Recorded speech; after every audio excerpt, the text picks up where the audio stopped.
We have some breaking news tonight at 6. We are following the latest after MoDOT officials say traffic will continue to crawl on westbound I-70 for the next couple of days. This after a waste management truck hit the Sorrels Overpass yesterday. Now this caused debris to fall from the bridge. You can see the aftermath of that in these pictures here. The debris blinded a car driving near the truck and caused the driver to lose control. The driver of the truck was hospitalized but is currently in good condition. And you are taking a live look now as traffic is backing up to Stadium Boulevard during the evening commute. We have live team coverage tonight. ABC 17's Chanel Porter joins us near I-70 where she's monitoring traffic flow after looking into the effects of this bridge work. ABC 17's Hannah Falcon is also live at the overpass after looking into the timeline of the bridge's construction. We're going to go to her in just a moment, but we're going to start our team coverage off with Chanel. Chanel, how are things looking on the road? We can see behind you it's a little backed up still.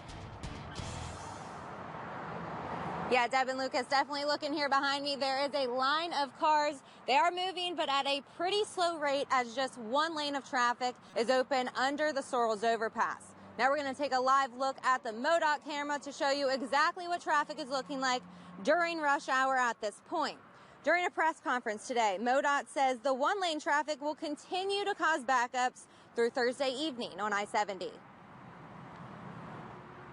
Right now, crews are working to secure the underside of the structure, make sure we return the vertical clearance to the highway so that we can regain use of both lanes on I-70. For anyone traveling this direction, this map shows you how to avoid these delays by taking exit 124 at Stadium Boulevard and utilizing I-70 northwest and southwest, or you can use the overpass at the Midway exit. Now we're going to send things over to ABC 17's Hannah Falcon, who asked MoDOT about the timeline surrounding the demolition and construction of the overpass. And Hannah, officials tell you the ongoing supply chain issue shouldn't push back the project. Chanel, MoDOT told me they do not anticipate having a problem getting supplies because they have been preparing ahead of time for this and other projects, knowing about the ongoing issues. Everything from the substructure up is scheduled to be replaced with this upcoming project, so it will require additional lane closures once that project gets underway in order to complete the work. With lanes closed and traffic backing up on I-70, MoDOT is working to speed up the restoration of the Sorrels Overpass. Yesterday, a waste management truck hit the bottom of it, causing the overpass to be unsafe for cars. Still with that mindset of, next year is still the time frame we're operating in, but it really is, I would say, still under development on how quick that can be.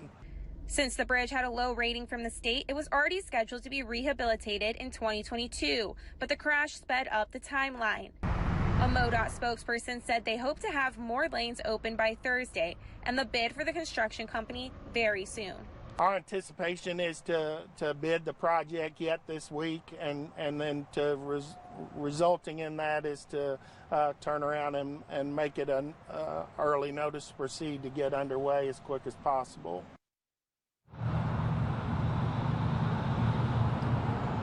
With scheduled delays and crews working to get the Sorrels Bridge safe again for cars, people who use the bridge for their daily commute are going to have to find another route. ABC 17's Joshua Blount is live at the bridge. And Joshua, you've been speaking with residents who are preparing to add more time to their daily commute. Deb, one driver tells me that she's already planning her next trip to run errands, knowing that the bridge repairs will add more time to her commute. Tawny Brown has been living by the Sorrels Overpass for 3 years.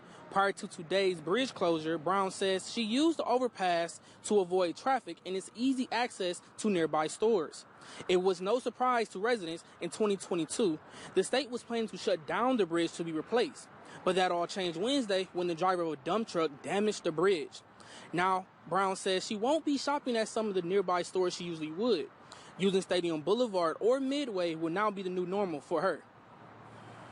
probably won't go to Walmart as much. I'll probably go to a different store because that overpass kind of provides a back way and a good way to get there really quickly. I'll probably go to a different grocery store to spend my money. Now, if you look behind me, the traffic is moving kind of slow, and more drivers have been using I-70 Northwest.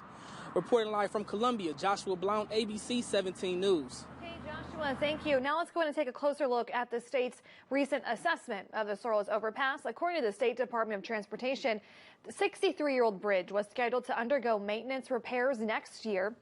The department says about 500 cars travel over that bridge every day. The repairs were expected to extend the life of the overpass by about 30 years. The estimated cost to redeck and replace the existing superstructure was about $1 million. We're going to be monitoring for updates on the demolition of the Sorrels Bridge overpass. You can look for more updates and some more information on our website at abc17news.com.